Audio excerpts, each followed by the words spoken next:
नमस्कार साथियों, नमस्कार राजस्थान। मैं गोविंद मालविया आपका स्वागत करता हूं। सभी को वंदे मातरम, जय हिंद। देखिए, हम पिछले काफ़ी समय से भारत के इतिहास का समग्र अध्ययन यानी संपूर्ण अध्ययन कर रहे हैं। और मैं आपको बता दूं, ये संपूर्ण अध्ययन छोटे से छोटे लेवल के एग्ज़ाम से लगाकर आरएस और आईएएस जैसे एग्ज़ाम में भी काम आएगा।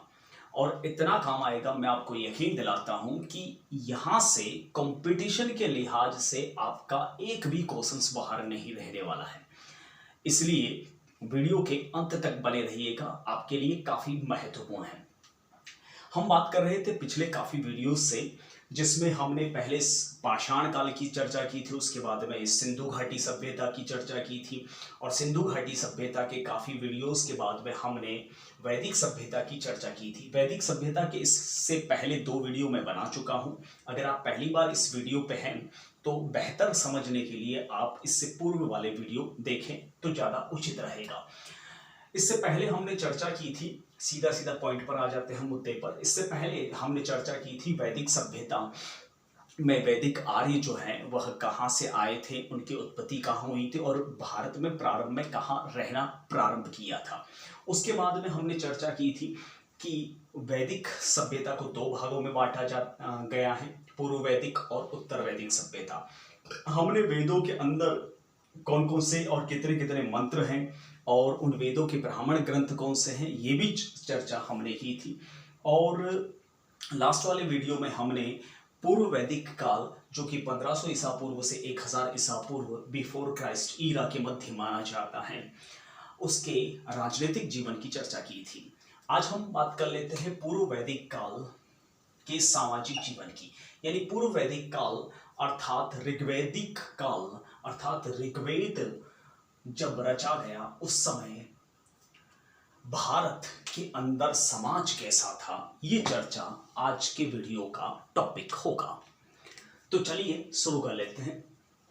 देखिए, सबसे पहला पॉइंट है कि समाज जो है वह पितृसत्तात्मक था। देखिए, इससे पहले सिंधु घाटी सभ्यता से हम कंपेयर करते हुए चलेंगे। हर टॉपिक को पीछे वाले टॉपिक से कंपेयर करेंगे ताकि एग्जामिनेशन हॉल में कंफ्यूजन ना हो, क्योंकि आप भी जानते हो कि आजकल एनालिसिस वाले ज़्यादा सवाल पूछे जाते हैं, फैक्चुअल चीज़ें कम पूछी जाती है। इसलिए पढ़ने से ज़्यादा, रटने से ज़्यादा समझना ज़रूरी है आज के कंपटीशन के हिसाब से। तो पितृसत्तात्मक सत्ता थी और सिंधु घाटी सभ्यता मातृ सत्तात्मक सत्ता थी। यानी यहां पर परिवार का मुखिया जो है वह हमने पिछले वीडियो में भी बताया था, जिसे कुलप कहा जाता है, वह एक पुरुष होता था। भले घर में नारी सबसे बड़ी हो, फिर भी वह परिवार की मुखिया नहीं मानी जाती थी। साथ ही साथ ऋग्वैदिक सभ्यता में जो समाज में जो परिवार होते थे वह संयुक्त परिवार व्यवस्था में विश्वास करते थे। ये 2 पॉइंट हो गए। अब एक और मुद्दे की अपन चर्चा कर लेते हैं कि यहां पर नारियों की स्थिति क्या थी, नारी या स्त्रियों की स्थिति कैसी थी।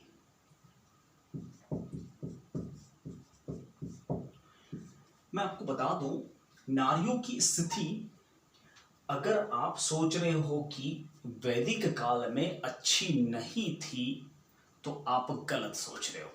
पूर्व वैदिक काल में मैंने आपको पिछले वीडियो में भी समझाया था कि उत्तर वैदिक काल और पूर्व वैदिक काल में रात दिन का अंतर है। ठीक है, जैसा उत्तर वैदिक काल है उसके उलट पूरा पूर्व वैदिक काल है। यानी स्त्रियों की जो स्थिति है वह अच्छी थी इस काल में। भले ही पुरुष प्रधान समाज था, फिर भी स्त्रियों की स्थिति अच्छी थी, क्योंकि स्त्री को अर्धांगिनी कहा गया है इस काल में।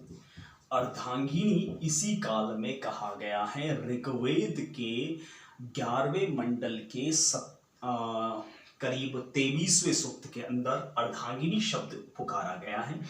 अथर्ववेद में भी अर्धांगिनी शब्द का इस्तेमाल है। अर्धांगिनी का अर्थ आप गलत लगाते हो। अर्धांगिनी का अर्थ आधा अंग नहीं होता। अर्धांगिनी का अर्थ होता है जिसके बिना यज्ञ कार्य संपन्न ना हो।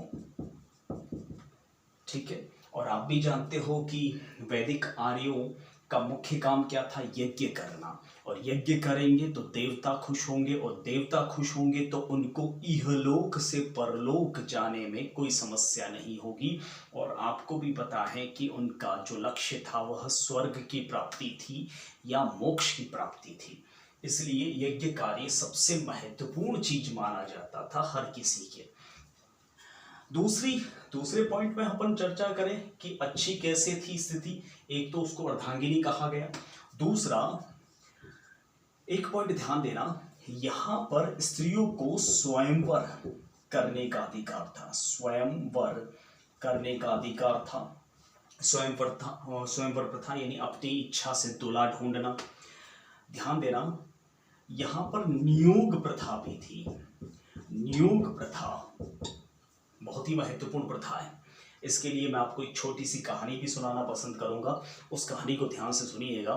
आपको पता होगा महाभारत काल में भरतवंशी शांतनु कुमार का विवाह हुआ था गंगा से।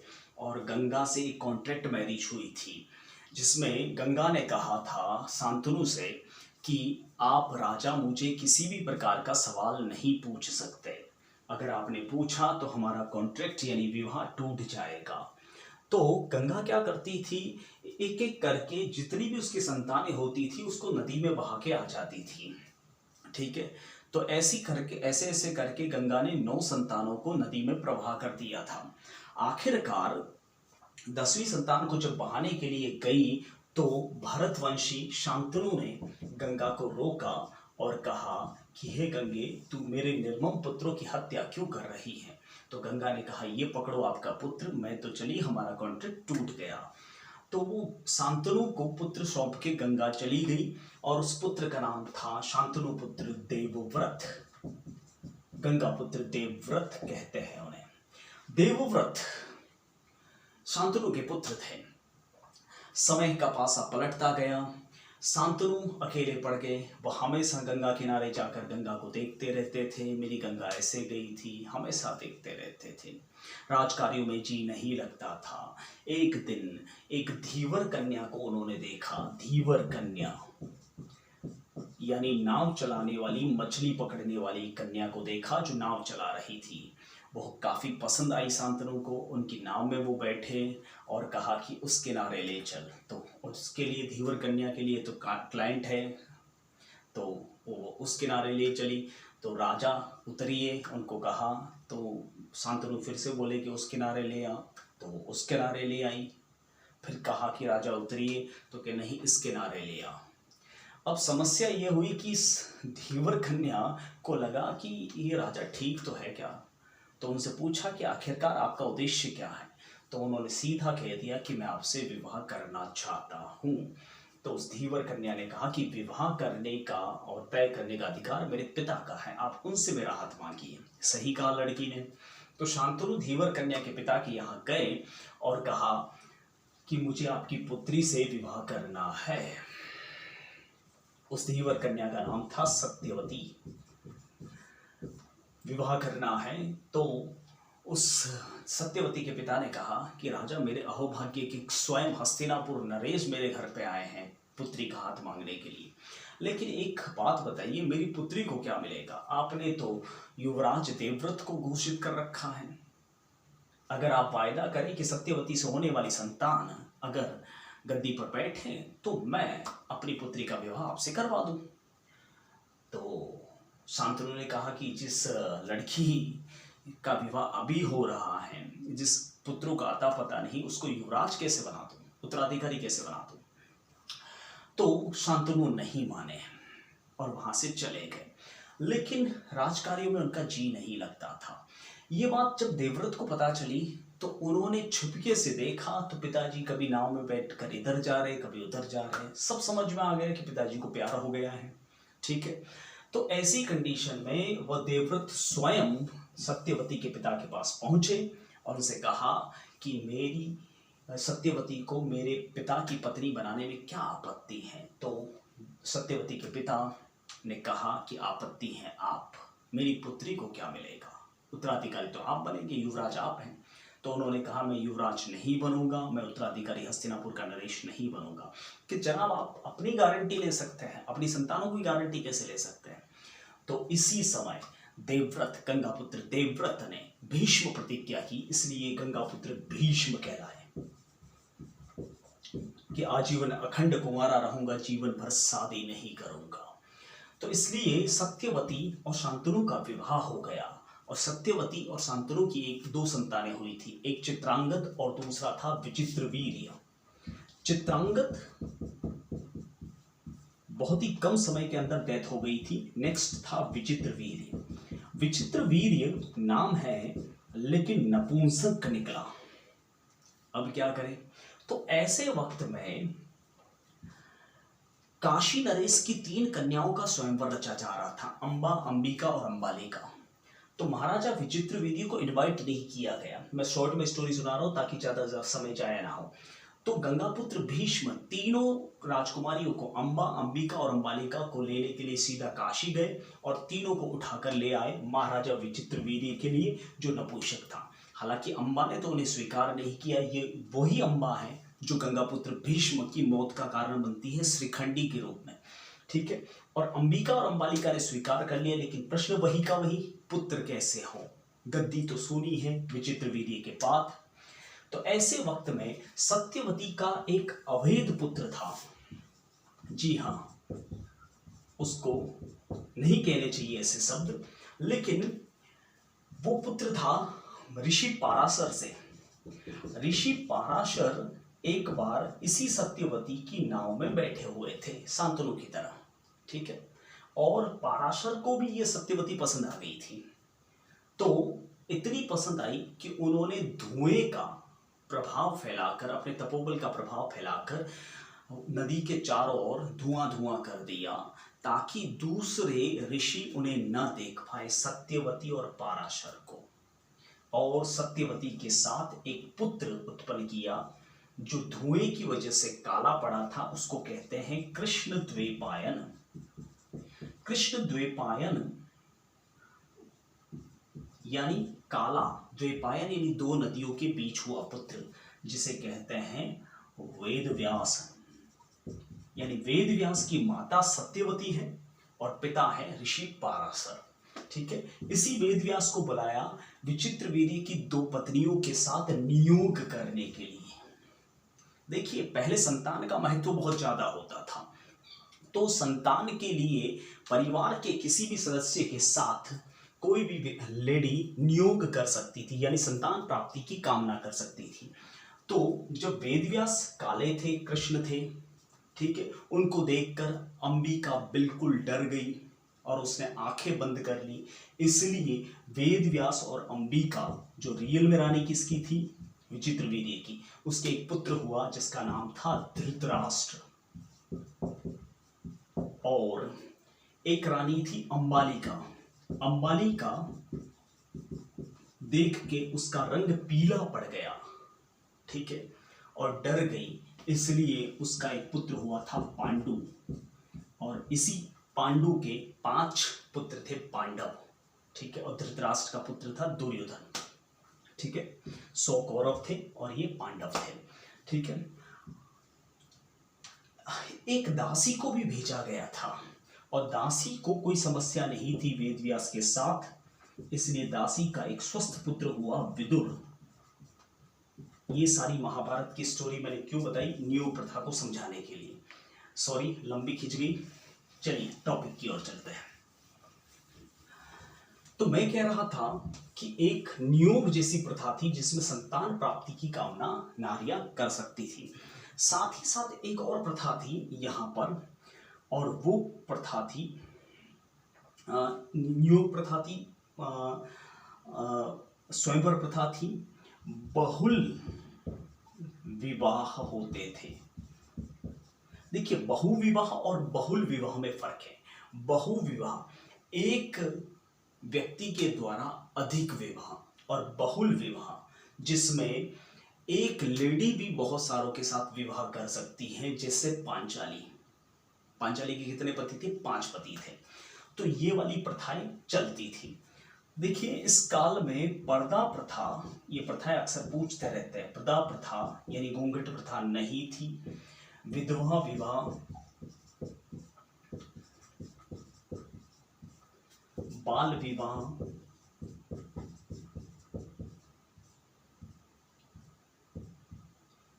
ठीक है, एक पत्नी प्रथा, सारी प्रथाएं मैं लिख लेता हूं कौन कौन सी थी और कौन कौन सी नहीं थी। स्वयंवर प्रथा थी, नियोग प्रथा,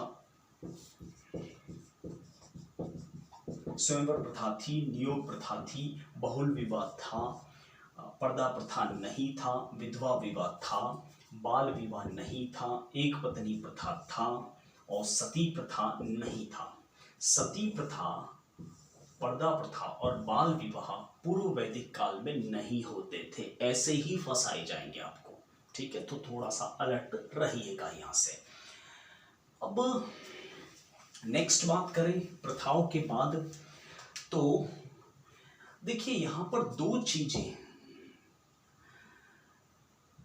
स्त्रियों के जहां तक अधिकार की बात है तो मैं आपको बता दूं, स्त्रियों को शिक्षा और संपत्ति का अधिकार नहीं था।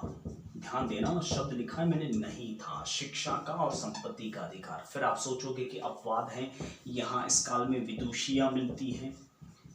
तो वो विदुषिया कैसे आई जब शिक्षा का अधिकार नारियों को था ही नहीं? तो मैं आपको बता दूं, वो विदुषिया जैसे अपाला, कई बार एग्जाम में आता है, घोषा, विश्वरा, सिस्ता, लोपामुद्रा, ये जो विदुषियां हैं, ये सारी की सारी ब्रह्म ऋषियों की पत्नियां हैं। ब्रह्म ऋषियों की पत्नियां हैं। इन्होंने शिक्षा ग्रहण नहीं की, इनको शिक्षा का अधिकार ही नहीं था, फिर भी यह विदुषियां मानी गई।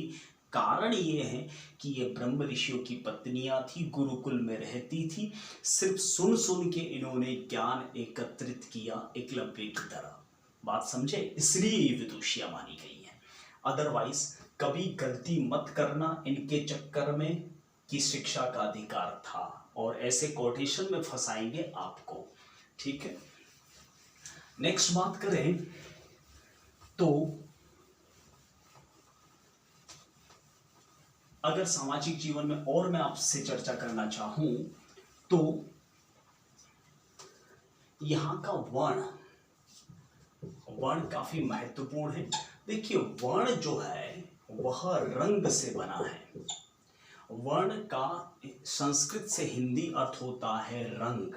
और अगर मैं आपको बताऊं, और आप अभी अभी मेरे ख्याल में सोच रहे होंगे कि 4 थे, जी नहीं, रंग 2 ही थे। गलती कर रहे हो ना, वर्ण 2 ही थे, एक गौर वर्ण और दूसरा था श्याम वर्ण, यानी गोरा और काला। पॉइंट को समझना, कंटेंट को समझना, एक एक शब्द को समझना, मैं कहना क्या चाह रहा हूं, तभी समझ में आएगी वैदिक सभ्यता। वर्ण शब्द का अर्थ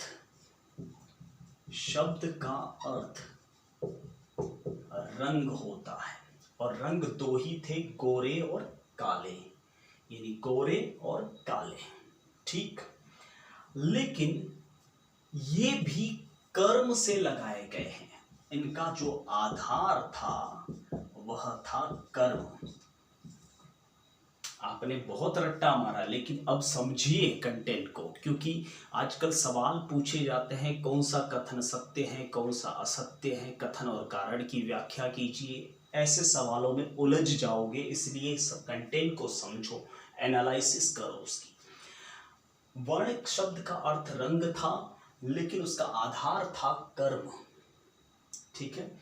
हम अक्सर बोलते हैं ना जो आदमी पापी हो तो उसको क्या बोलते हैं, दिल का काला, ठीक है, या खराब काम करता है तो कि ये काला आदमी है, और अगर अच्छा काम करता है तो साफ आदमी है। यानी वास्तव में वर्ण शब्द का अर्थ तो रंग है, लेकिन दिखने में वो गोरा और काला नहीं कहा जा रहा है, उसके कार्यों से वह गोरा और काला है, कार्यों से रंग लगाया गया है, यानी कर्म से, इसलिए इसका आधार कर्म है, ठीक है। अब अच्छे कार्य, क्योंकि वर्ण शब्द का अर्थ रंग है, लेकिन रंग का आधार कार्य है, और अच्छे कार्य 3 माने गए हैं। एक ब्रह्म यानी शिक्षा देना, भिक्षा ग्रहण करना, ठीक है। जैसा मैं कर रहा हूं तो मैं ब्रह्म हूं यानी ब्राह्मण हूं, यही बात में पार आनुवांशिक बन जाएगी। कोई भी बन सकता था, आप भी, अगर शिक्षा पेशा है आपका शिक्षा देना तो आप ब्रह्म है यानी ब्राह्मण है। कहीं पर भी ऋग्वेद में ये आधार नहीं बताया गया है, जो हिंदू सनातन धर्म पर सरासर गलत लोगों का दृष्टिकोण है। अब जैसे कि अब आपने सुना होगा ना एक शब्द कि 9 कोटि देवी देवता, 9 कोटि, कोटि शब्द का करोड़ ही अर्थ नहीं होता संस्कृत में, कोटि शब्द का अर्थ प्रकार के, यानी 33 प्रकार के देवता है, न कि 33 करोड़ देवी देवता है। ये भी गलत आरोप लगता है। तो कहीं पर भी आपको कहीं पर भी जातिवाद या भेदभाव नजर आ रहा है? नहीं था। ये बाद में, देखिए कोई धर्म बुरा नहीं होता, और स्पेशली हिंदू धर्म तो कतई बुरा नहीं था, ठीक है, लेकिन उसमें जो पाखंडी लोग होते हैं अपना स्वार्थ साधने के लिए, वो कहीं ना कहीं बुरा काम करते हैं। दूसरा कर्म था क्षत्र, यानी शस्त्र धारण करके रक्षा करना, ये दूसरा मुख्य पेशा था। और तीसरा था विषय, विष यानी सामान्य कार्य, ठीक है। और श्याम वर्ण में दासता का कार्य, ये निम्न कार्य था। अब कोई भी आदमी किसी से धन लेता है, तो वैदिक काल में किसी ने धन लिया, धन चुका नहीं पा रहा है, तो क्या करेगा, उसकी दासता ग्रहण करेगा, तो वो तो निम्न कार्य ही हुआ ना, तो उसकी स्वेच्छा से धारण कर रहा है, कोई जबरदस्ती थोड़ी बना रहा है उसको। ब्रह्म, देखिए ऋग्वेद के 7वें मंडल के 9वें मंडल के पुरुष सूक्त में लिखा हुआ ब्रह्म के लिए कि यथा काम प्रायाप्य, यानी जैसा चाहूं वैसा काम करूं, ठीक है। और शस्त्र धारण से रक्षतु, यानी शस्त्र धारण करके रक्षा करो। और विष के लिए शब्द इस्तेमाल हुआ है अनश्य, अनश्य बलीकृत, बलीकृत, बलि शब्द का अर्थ है कर, बलि का मतलब बकरे की बलि नहीं होता, बलि कई बार शब्द सीधा सीधा पूछा जा सकता है। बलि का अर्थ क्या है वैदिक काल में, कर यानी टैक्स देना, यानी दूसरों को कर देना, ठीक है। विश्व में भी 3 कैटेगरियां थी, यानी सामान्य कार्य 3 थे, एक अर्य और एक चर्षणी और एक था कृष्टि। अर्य यानी व्यापार करना, चर्षणी यानी घूमक्कड़ या हाट लगाकर व्यापार करना, और कृष्टि यानी खेती करना, कृषि करना, ये सामान्य कार्य थे। और दास यानी सेवा करना।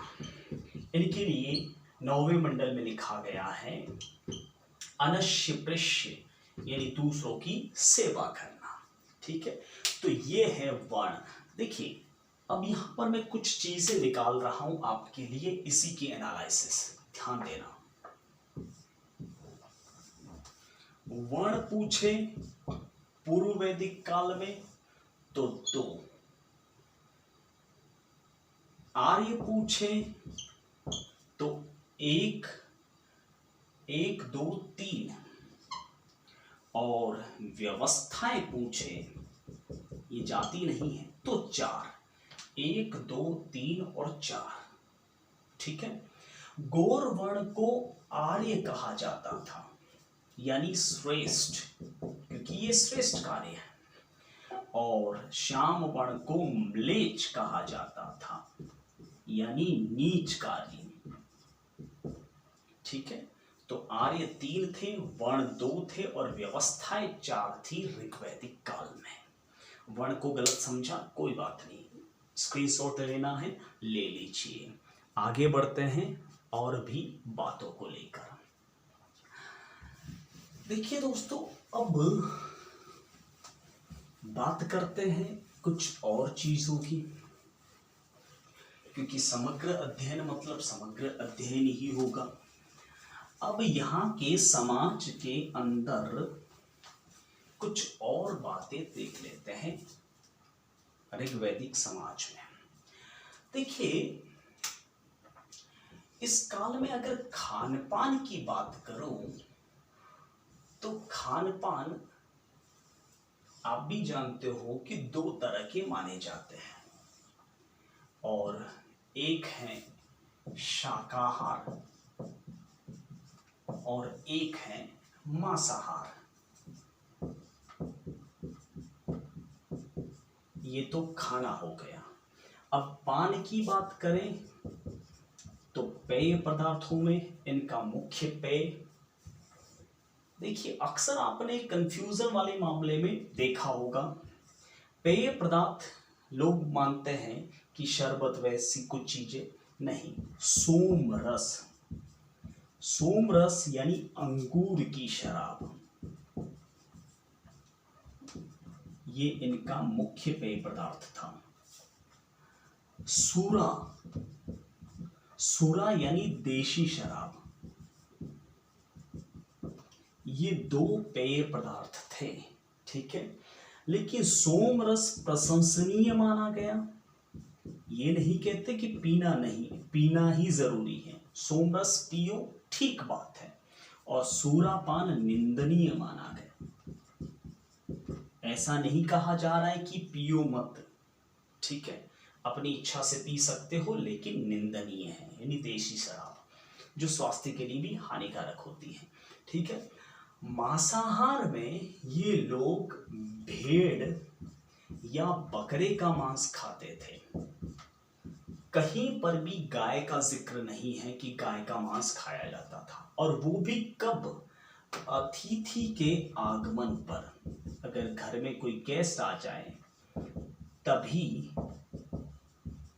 बकरे या भेड़ का मांस खाया जा सकता है। ठीक है, अब बात कर लेते हैं शाकाहार में। तो शाकाहार में ये लोग अपूपम, धृतवंतम का प्रयोग करते थे। इसके अलावा यवामु का प्रयोग करते थे। इसके अलावा करम्भू का प्रयोग करते थे। इसके अलावा मधु का प्रयोग करते थे, दही का प्रयोग करते थे। ये आइटम्स थी। अपूपम धृतवंतम शब्द को समझिए, ऐसा लगता है कि कोई म्यूजिकल साउंड हो। मैंने लास्ट वीडियो में आपसे सवाल पूछा था कि अपूपम धृतवंतम क्या है, तो अपूपम धृतवंतम एक शाकाहार यानी खान पान की आइटम है। अपूपम यानी पका हुआ, धृत यानी घी, और वंतम यानी गोल। घी से पका हुआ गोल गोल क्या होता है? मालपुए। ठीक है, यवामु, यव कहते हैं जौ को, यानी जौ का दलिया। करम्भू, करम्भू कहते हैं सूप या सत्तू का सूप। मधु यानी शहद, और दही, you know very well I think.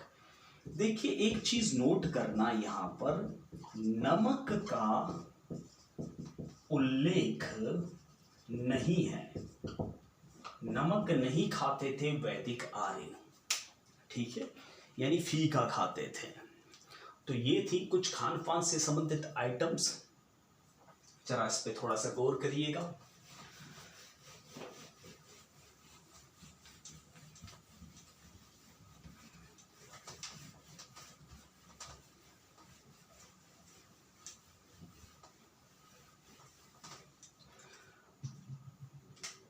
अब यहाँ के आभूषण और वस्त्र, आभूषणों में स्पेशली चूड़ामणि, कुंडल,